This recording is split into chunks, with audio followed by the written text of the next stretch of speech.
बिस्मिल्लाहिर्रहमानिर्रहीम, अस्सलाम वालेकुम नाज़रीन। बिन्यामिन शौकत आपकी खिदमत में एक बार फिर हाज़िर है और इस वक्त भी हम मौजूद हैं जनाब अमीन शाकिर साहब के फार्म के ऊपर, जहां उन्होंने मुख्तलिफ़ ट्रायल्स किए हुए हैं और आज हम इनसे जानेंगे कि नेपियर बाजरा CO5 को प्रैक्टिकल किस तरह लगाना है, यानी ये अमली तौर पर आज हमें बताएंगे कि किस तरह कलम बनेगी, किस तरह इसकी ट्रांसप्लांटेशन होगी और किस तरह ये बेहतर रिज़ल्ट देगा। जी अस्सलाम वालेकुम सर। वालेकुम अस्सलाम जी। आप जिस तरह देख रहे हैं जी, ये वाला जो है ये CO5 बाजरा नेपियर, सुपर बाजरा नेपियर भी कहते हैं, इसे बाजरा ग्रास भी कहते हैं, क्योंकि इसका तल्लक बाजरा ख़ानदान से है।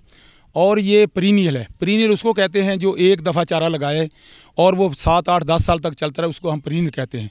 कुछ चारे जो होते हैं वो सालाना होते हैं, मसलन एक दफ़ा लगाते हैं, जिस तरह बरसीम है, चरी है, मकई है, तो वो 5-6 के माह बाद ख़त्म हो जाता है। लेकिन ये CO5 जो है ये पीरियड ग्रास है, तो इसकी खूबी ये है कि ये एक दफ़ा का लगाया हुआ 10-12 साल तक ज़िम्मेदार को लगातार चारा देता रहता है, मासवाए दिसंबर जनवरी के, क्योंकि उन दिनों में कोरा वगैरह पड़ता है। उसकी वजह से अगर ये मैच्योर हो तो फिर ज़मीन में खड़ा रहता है और इसका चारे को कोई फ़र्क नहीं पड़ता। उसके अलावा सारा साल आप फरवरी से लेकर इसको सितंबर तक काश्त कर सकते हैं। इसको काश्त करने के तरीके 2 हैं, लेकिन जो सबसे अच्छा तरीका है वो यहाँ से जिस तरह आप ये देख रहे हैं, ये मैच्योर पौधा है। इसकी हम कलमे बनाएंगे। कलमे बनाने का जो तरीका है वो अभी आपको बताते हैं। कलमे बनाने के बाद हर जो कलम बनानी है या कटिंग है या स्टंप है जिसको कहते हैं, उसके ऊपर 2 आंखें होनी चाहिए, जिस तरह कमाद में हम गुने वगैरह। बिल्कुल, हम प्रैक्टिकल की तरफ जाएंगे, उस वक्त आपसे ये सारी चीज़ें पूछेंगे। अभी ये बताएं कि मुख्तलिफ़ नामों से इसको याद किया जाता है, इसके जो मुख्तलिफ़ नाम हैं वो क्या हैं, उनकी क्या हिस्ट्री और वो अब फाइनल क्या नाम है इसका? सर सबसे पहले तो इसको कहते थे एलिफेंट ग्रास। एलिफेंट ग्रास का ये साउथ अफ्रीका रीजन है, इसमें हाथी वगैरह छुप जाते थे। इसका जो इंटर नोड डिस्टेंस था वो बहुत ज़्यादा था, मसलन इनके नोड का जो डिस्टेंस था ना वो बहुत ज़्यादा था, और उसके बाद इसके वर्क हुआ। लेकिन जो मार्ट ग्रास है, जो डॉक्टर मार्ट था, उसने 12 साल तक इसके यंग हीफर ग्रेजिंग की 1.1 kg उसका वेट गेन किया।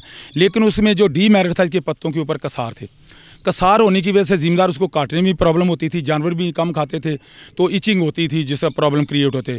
इसके बाद ये वैरायटी बाजरा सुपर नेपियर है, इसके पत्तों के ऊपर कसार नहीं है, और सबसे बड़ी खूबसूरती इसके शूट फ्लाई कोई नहीं है, स्टेम बोरर कोई नहीं है, इसके कोई बीमारियों का मसला नहीं है। तो इसकी जो प्रोटीन है वो 10 से 12 के करीब है, और जो इसका सक्रोज जिसको कहते हैं मिठास है वो 6-7 के करीब है। इस वजह से जानवर इसको शौक से खाते हैं। इस वजह से CO5 कुछ मतलब कहते हैं, सुपर बाजरा नेपियर कहते हैं, मुख्तलिफ नामों से लोग कह रहे हैं। मैं कहता हूं कि अगर चारे की किल्लत को आपने दूर करना है तो इससे बढ़कर CO5 से अच्छा चारा नहीं है। और इसकी दूध भी पैदावार पे उस वक्त असर पड़ता है जब ये पक जाता है, 3-4 फुट के जब इसका कद हो जाता है, उस वक्त इसकी कटाई करनी चाहिए। जानवर भी इसको शौक से खाएंगे, उस वक्त ये फ्रेश होता है, लश ग्रीन होता है, तो इसकी प्रोटीन भी ज़्यादा होती है। अच्छा सर, इसका क्या क्या इस्तेमाल हो सकता है? फॉर एग्जांपल इसका क्या हे बन सकता है, साइलेज बन सकता है, या सिर्फ फ्रेश फॉडर के तौर पे इस्तेमाल होता है? आपने बड़ा अच्छा सवाल किया। ज़िम्मेदार का अमूमन ये है, इसका सारे जब छोटी स्टेज पे है, क्योंकि जो चरी जवार होती है उसमें जहरीले मादे होते हैं, वो हम नहीं कर सकते। इसमें जहरीला मादा भी नहीं है, इसलिए जब 3-4 फुट पे होता है इसका हे बना सकते हैं, क्योंकि प्रोटीन जो है, जितनी भी इसमें प्रोटीन है वो पत्तों में होती है। तो उसके बाद अगर जब थोड़ा सा बड़ा हो जाए तो इसका आप साइलेज भी बना सकते हैं, और इसके अलावा इस सबज चारा भी आप जानवरों को दे सकते हैं, और ड्राई मैटर के तौर पर भी सबज चारे में भी मिला के आप दे सकते हैं। कुछ लोगों का ख्याल कि इससे दूध कम होता है, ये दूध उस वक्त कम होता है जानवर का जब ये मैच्योर हो जाता है, ज़्यादा पक जाता है, उसके अलावा दूध कम नहीं होता। तो इसलिए मैं कहूँगा इस वक्त, इस दौर में अगर चारे की कमी को आपने पूरा करना है तो मैं हर जिम्मेदार भाइयों, इससे बढ़कर और अच्छा चारा गर्मियों का कोई नहीं है। अच्छा, इसका पाकिस्तान में सीड की अवेलेबिलिटी का इशू है, तो वो बताएं उसका क्या हल है? इतना ज़्यादा इशू अब नहीं रह गया। पहले साल जब आया था लोगों ने बहुत महंगा इसको फ़रोख्त किया है, लेकिन अब इसका इतना ज़्यादा इशू नहीं है। इसकी कलमें लगती हैं और कलमें अल्हम्दुलिल्लाह अवेलेबल है। अगर कोई ज़िम्मेदार भाई कलमें चाहता है कि मैं लगाना, तो उसकी हम हेल्प कर देंगे इंशाल्लाह ताला। वो कलमें अवेलेबल हैं, हम उनको देंगे कलमें। चलें नाज़रीन, आपको प्रैक्टिकली बताते हैं कि किस तरह इस पौधे से आपने कलमें बनानी हैं और उन कलमों को किस तरह ज़मीन में ट्रांसप्लांट करना है। चलें जी सर। इसमें शगुफ़े भी निकले हुए हैं, और ये इसके साथ साथ ये देखें, ये मैच्योर, ये वाला मैच्योर है। आप हमेशा मैच्योर जो कलमें हैं वो लगानी है, पकी हुई कलमें। आपने पकी हुई कलमें लगानी। आप पकी हुई कलमें नहीं लगाएंगे तो आपके फील्ड में अंदर ये देख सकते हैं आप, ये सारी जो है कलमें पक चुकी है, तैयार है।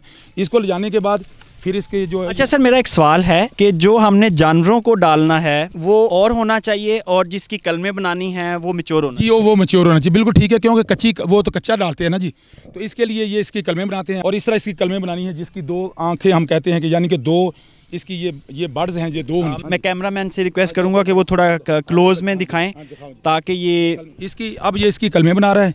इसकी 2 आंखें होनी चाहिए, 2 आंखें, ये एक आंख ये है, एक आंख ये है, इस तरह करना चाहिए। ये देखें, आप देख रहे हैं इसकी 2 इस तरह बनाने। इसको बनाने के बाद ये इसकी बन गई हैं और इसका कच्चे को नहीं लगाना चाहिए। कलमें ये तैयार हो चुकी हैं, वो वाली कलमें भी तैयार हो चुकी हैं। इन कलमों के ऊपर से इसका ये जो वाइट लेयर सी है ये वाली निकालनी चाहिए, नहीं निकालेंगे तो उसमें स्प्राउटिंग में जो आएगा ये होनी चाहिए आंखों नंगी। जी नाजरीन, ये जैसा कि आप देख रहे हैं कि ये जो इसका छिलका है ये आपने बिल्कुल उतारना है और इसकी ये जो आंखें हैं वो नजर ये आपने नजर आनी चाहिए जी, नंगी करनी है, ये नजर आनी चाहिए। नाजरीन, आप मेरे पीछे देख सकते हैं मेरी हाइट तकरीबन 6 फीट है और ये जो पौधा है मेरे से भी 2 से 3 फीट ज़्यादा हाइट पे है। तो इसका मतलब है कि इसकी हाइट जो है वो 9 फीट तक चली जाती है, जिसमें अच्छा खासा बायोमास भी है और 12% तक प्रोटीन भी है और 6% तक इसमें सेलुलोज यानी मिठास भी है ताकि जानवर इसे शौक से खाए। तो इसमें इस फॉडर में वो तमाम क्वालिटीज़ मौजूद हैं जो आपके जानवर का दूध बढ़ाने के लिए चाहिए होती हैं। चलें अभी आपको प्रैक्टिकल दिखाते हैं। हाँ जी नाजरीन, कलमों की तैयारी के बाद अब हम ज़मीन पे मौजूद हैं जहां हमने ये कलमें ट्रांसप्लांट करनी है ताकि इसकी मल्टीप्लिकेशन हो सके। हम अमीन शाकिर साहब से एक बड़ा अहम सवाल है पूछेंगे। सर, ज़मीन की तैयारी के बारे में बताइए, किस तरह की ज़मीन पर ये लगाना चाहिए? ये जी बिल्कुल जिस तरह मक्की लगाने के लिए ज़मीन को तैयार करते हैं, उसको ज़मीन को अच्छी तरह तैयार कर लें, उसमें DAP का एक थैला एक बैग डालें, उसके बाद उसकी खेलियाँ निकालें जिस तरह मक्की लगाते हैं। खेलियाँ निकालने के बाद तकरीबन ये 2.25 फुट पे 3 फुट के फासले पे हमने खेलियाँ निकाली हैं। तो उसके लगाने के बाद ये कलमें मेरे हाथ में आप देख रहे हैं, उसको खेलियाँ निकालने के बाद आप पानी दे के या सूखे में, इसमें ये देखना चाहिए कि एक इसकी आँख ज़मीन में लाजमी जाए और उसके सीधी होनी चाहिए, आंख ऊपर की तरफ होनी चाहिए। तो ये वाली खेलियाँ आप देख सकते हैं, इस तरह की खेलियाँ बनानी है। मैं ज़रा कैमरामैन को कहूँगा कि वो दिखाएं कि आंख ऊपर का क्या मतलब है। आंख ऊपर का मतलब ये है जी, ये वाली आंख जो है इस तरह होना चाहिए पौधे, इस तरह आंख ऊपर की तरफ होनी चाहिए, ये इस तरह आंख होनी चाहिए, इस तरह आंख। ये आंख जैसा आप देख रहे हैं ये आंख है और इसका जो तना निकला हुआ वो ऊपर को है, ठीक है, यानी ये सीधा है शगुफा और ये जो शगुफा है ऊपर की तरफ निकल, इसी शगुफे ने ऊपर की तरफ ही आना है। यानी आपने इसको ऐसे अभी अमीन शाकिर साहब आपको ये ट्रांसप्लांट दो बर्ड्स हैं, 2 आंखों वाली, ये जो मेरे हाथ में है जिसको कलम भी कहते हैं, कटिंग भी कहते हैं, स्टम्प भी कहते हैं।